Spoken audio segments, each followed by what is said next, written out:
Reka nanone tubasuhuze kandi tubahe ikaze nshuti zacu bakunzi bacu mukomeje kubana natwe aho mudukurikiye muherereye hose hirya no hino ku isi mu bihugu bitandukanye.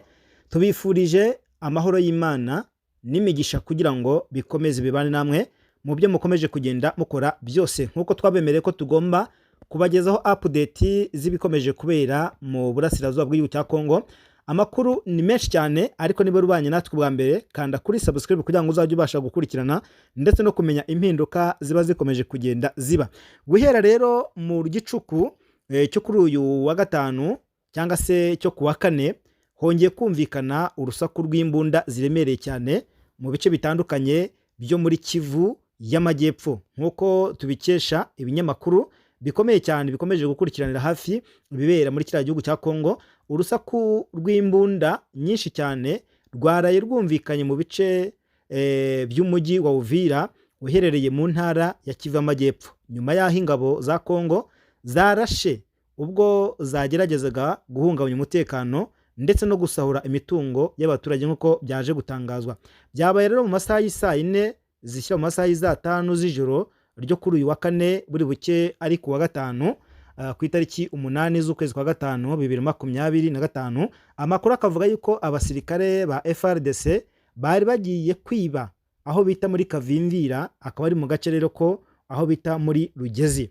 Operasiyo uburyo yagenzemo, umwe mu baturage batuye muri uriya mujyi cyangwa se muri kaya gace yaje gutangaza yuko abasirikare ba FRDC bari baje kwiba ku rugo rumwe, ariko ngo akaba ruri ku muhanda wo muri uho bita muri Rugenge, akaba ari mu gace ko muri Kavimvira, maze ngo insoresore zo muri urwo rugo ndetse zo muri ako gace zibamishamo urufaya rw'amasasu ngo batangira kurasana karahava. Abo basirikare rero bagiye kwiba nyuma yuko nyuma yo kuraswa n'izi nsoresore muri Kavimvira ngo bahise bahava aho byaje gutangazwa ko gahunda ikomeye cyane yaje gukurikiraho ari iyo gukomeza kumenya niba aba basirikare bamaze kuva muri ibi bice.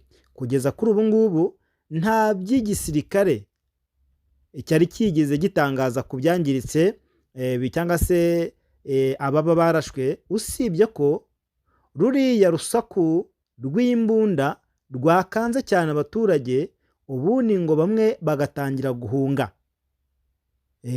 Batangiye guhunga. Ahangaha muri Uvira umutekano waho watangiye guhungabana mu rwego rwo hejuru, cyane cyane ubwo yahungiragamo Wazalendo, ingabo z'abarundi ndetse n'iz'igisirikare cya Kongo FRDC nyinshi cyane, nyuma y'uko M23 birukanye mu mijyi ya Bukavu, bakimara gufata uriya mujyi wa Bukavu ndetse n'utundi duce tuhegereye. Benshi bakomeje kuvuga yuko impande zose zarwanaga ku rundi ruhande rwa leta ya Kongo zahungiye muri Uvira, zagiye zishinjanya kuberekeza cyangwa se kubererekera umutwe w'inyeshyamba z'M23 ugafata umujyi wa Bukavu, ndetse hagafatwa n'ibindi bice byatumye habaha kugenda basubiranamo bakanarasana cyane cyane ku ruhande rw'Abazalendo ndetse na FRDC. Ahangaha rero Abazalendo bakunze kuvuga ko FRDC yo ikomeje guhunga urugamba.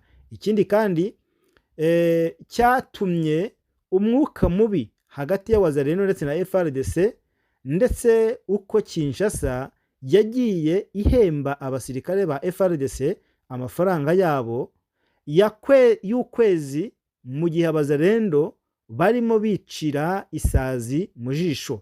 Ibi nabyo byagiye biyakaza rero Abazalendo bakataka FRDC.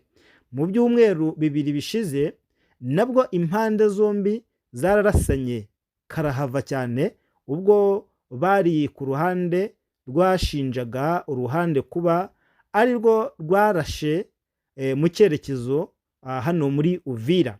Ibi byatumye rero ingabo za FRDC zisaba bariya barwanyi kuvamo bakajya gushinga ibirindiro mu misozi iri hejuru yabo.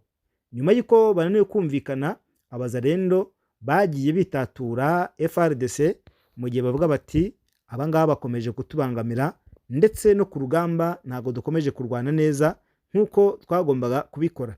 Hagati aho ngaho rero n'ubundi mirwano